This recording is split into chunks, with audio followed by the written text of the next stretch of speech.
నిర్వహించారు గతంలో. ఇప్పుడు మేలో అయితే దాంట్లో ఎన్నికలు జరగగా వెంటనే ఫలితాలు ప్రకటించారు. జూన్లో ఎంపీటీసీ జెడ్పీటీసీ చైర్పర్సన్లు ఎన్నుకున్నారు. గత ఏడాది జూన్తో వారి పదవి కాలం ముగిసింది. దాదాపుగా మళ్ళా జూన్ వస్తుంది.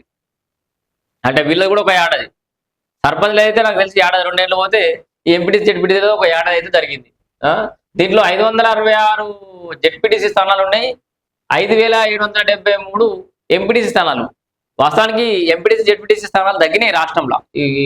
చూడరు ఇగో రాష్ట్రంలో తగ్గిన స్థానాలు 2019లో జెడ్పీటీసీ స్థానాలు 570 ఉంటే ఇప్పుడు 566కి వచ్చింది కథ.